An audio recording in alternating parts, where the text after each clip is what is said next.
Yeah, there was a time yani tukiwa watoi wadogo pale, so ulikuwa unaenda jikoni unaenda unaiba sukari.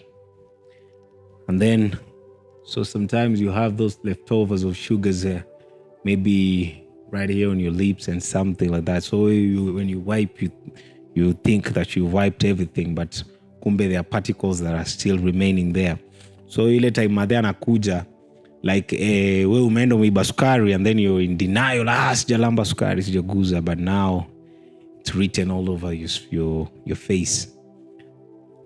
I think that is the state that Jane is. For those who don't know, Jane was found guilty of killing her husband and is now in Langata Women's Prison serving her 30-year sentence. So the husband was called Solomon. So it's Jane and Solomon's story. But their story is such a very, very beautiful story. It's a story that started with teachers who fell in love. Solomon made the proposal. Now he made the decision as well to take Jane to his family, and they did the pre-wedding, and later on they got married in AIC Pale Nyahururu. So they just started, should I say, humbly as teachers, and later on in their life they graduated, both of them becoming great principals of amazing school, where one was a principal of Kira Boys, that is Solomon, and also Pia Jane became the principal of a different school in a different area. So because of their work, which we all know, unapata labda Solomon used to spend most of his time around the school. Now the same thing happened with Jane. So obviously it was as much as they were together, it was kind of like a long distance relationship, but at the same time you guys are together. Maybe you just plan over the weekend, you meet and everything like that. But let me know what you guys think, by the way, about a long distance relationship. Do you think long distance relationships can really work? Sababu kumekuwa na ma story kiasi about long distance relationship. Yeah, but back to our story. So they got kids. Walipata, they have 4 children. That is so they have 3 ladies and 1 boy. So that makes it 4. Their life was a decent life, an amazing life. They got even they have properties that they have bought together.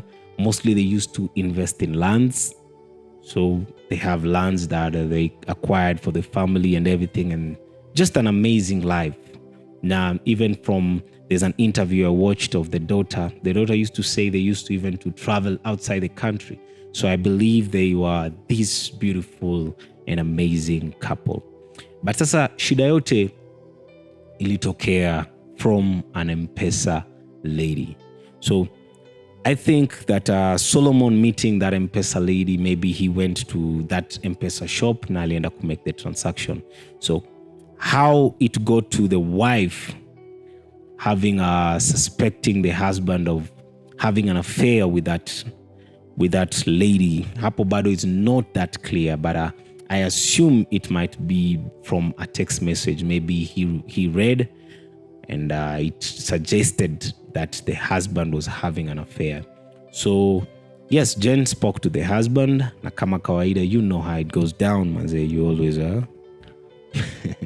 yeah, so Jen spoke to the husband about it, but later on he decided now to get that number for herself and even made the step to speak to the lady herself, which I think that was a very good idea. She was just warning the lady, telling the lady, you know what, Solomon is married. I don't want you to see Solomon, etc. So she went further, pia akaenda ka record statement pale kwa DCI akamwambia there's this lady known as Margaret, etc. from the M-Pesa shop, nini. Even the police actually came and arrested Margaret, that M-Pesa lady, and took her in custody, just trying to question her about the same, but later on released her because the lady just maintained the same confession. Akasema, I am not in any affair with Mr. Solomon.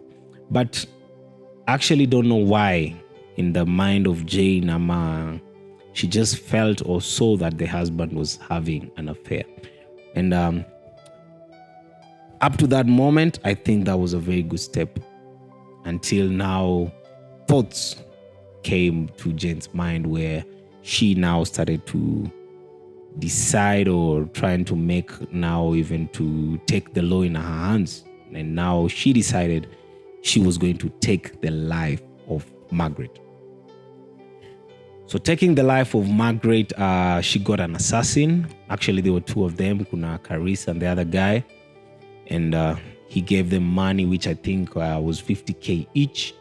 Their job was just to take the life of Margaret, just to eliminate her.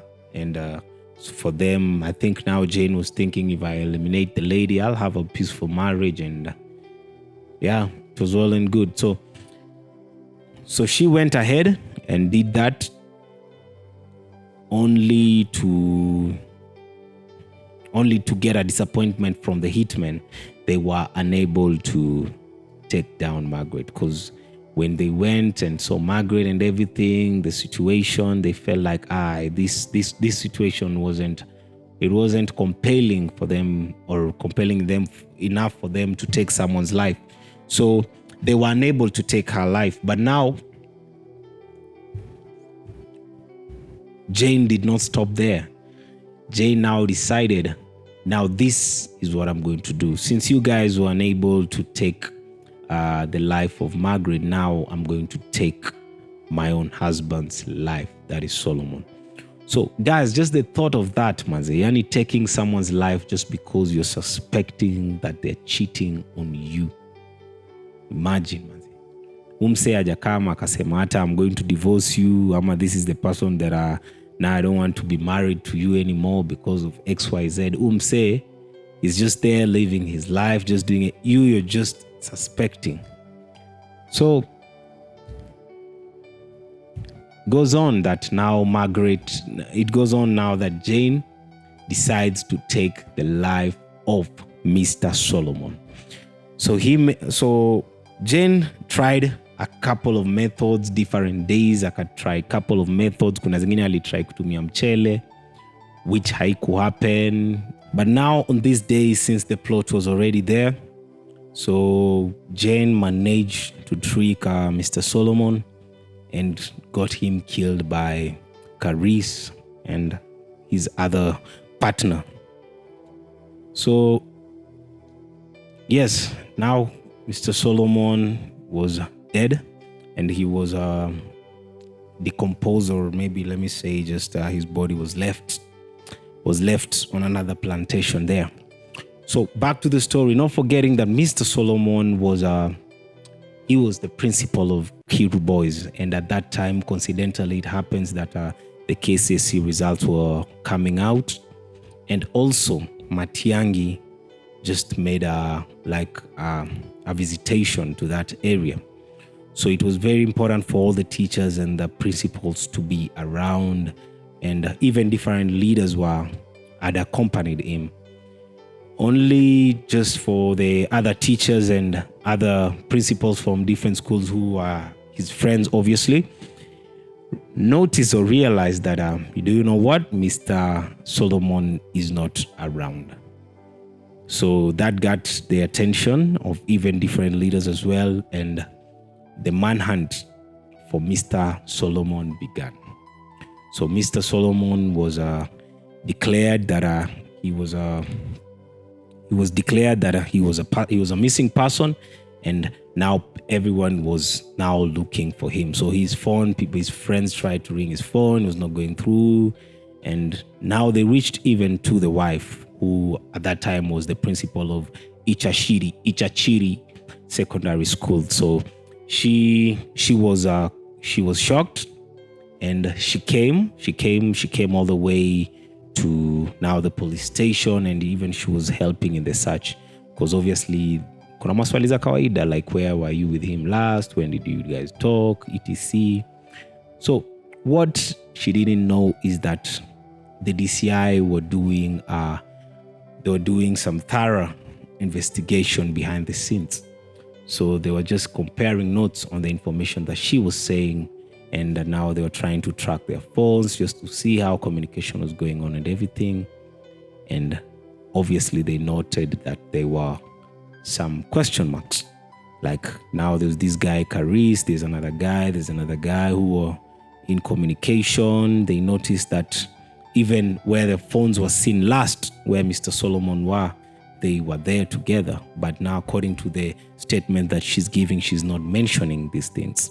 So they were just cool, they were just easy, because at that specific time, she was not charged with anything, because it wasn't clear if Mr. Solomon is alive, or they expected maybe kidogo tu amejipea break siku mbili alafu arudi.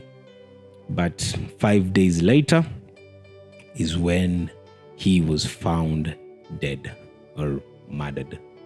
And that specific moment is when now Jane was arrested, and the police went now to hunt for the hitman. So the other guy vanished in the thin air. That guy, huyo jamaa alipotea, litoroka immediately. He heard that the body was found. Alihepa.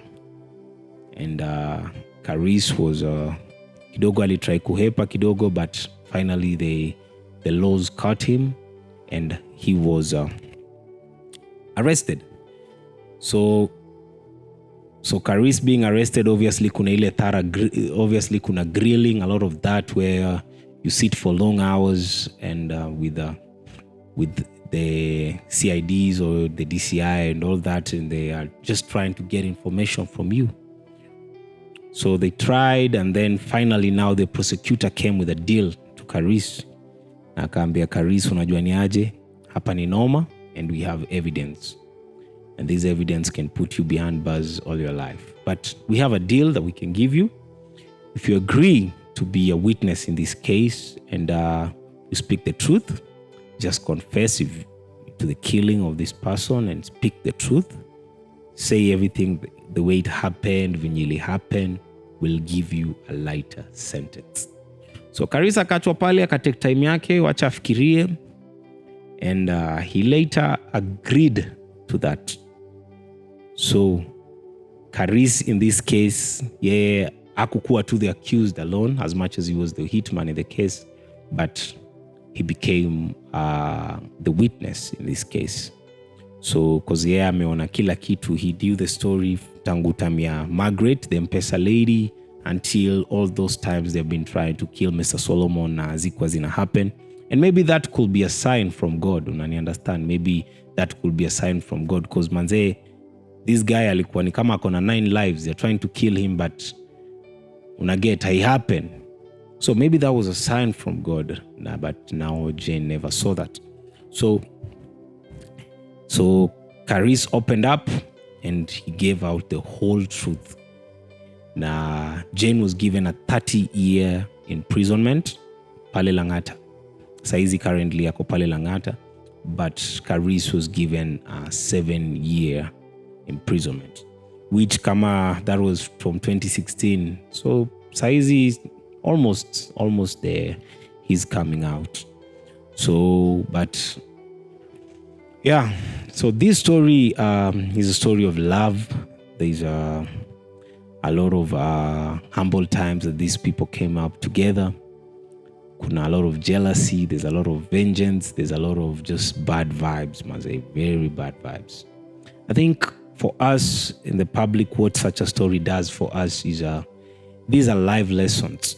Because when you get to hear how people acted in different situations and the actions we took, we are unable to change that, but you see, you can learn something from that. Now maybe under the same circumstances, or even much worse circumstances, you are able to know exactly, if I take such a step, I might end up X, Y, and Z. And yes, kwanza kama hizi stories are love. Love is a very powerful thing. That one, let me tell you, it's very, very powerful. Now, it has gotten so many people behind bars. It has gotten so many people killed just because of love. Not forgetting that even Jesus himself gave his life for us because he loved us. So love is very powerful. Na si kitu ya mchezo. But whether people disappoint you just because, sometimes maybe you've given your all, I don't think enough I get to an extent of making such a permanent decision like taking someone's life. That should not lead to that. Whether it's kama umempata na mtu ama aje, don't think it should lead to that. There are better ways of handling situations no matter how tough the situation is. Sometimes kama cliche watu wanasemanga just talk to someone, but I think it is important. It's very, very important. You talk to different people. Tafuta pastor wa area yako, tafuta maybe someone that you look up to. You understand? Just talk to different people. Just try and now pia as you're talking, you're releasing. Now once you're releasing pia, it's like you're making that situation to be a bit softer. But now sasa ukijiweka hizo vitu zote, you're meditating day and night, just thinking, now let me do this, let me do that. That's terrible. Kwa sababu if you look at it, Jane has lost her freedom. Jane lose connection na watoi wake. She has lost her reputation. She has lost her dreams. She has lost anything. She has lost hata maybe the confidence that the family had on her. She has lost the husband, Solomon. She has lost the friend. Amepoteza mabeste. Amepoteza hata, because now when you're behind bars, life is different from the life that's going on outside here. So she has lost everything. Why? Just because she made a permanent decision to a very temporary challenge. So sometimes relax. It's very hard. It's very tough, but you can get through it. So let me know what you think on the comment section. What lessons can you learn from such a story like this? What are those things that you can learn? And see you guys on the next episode.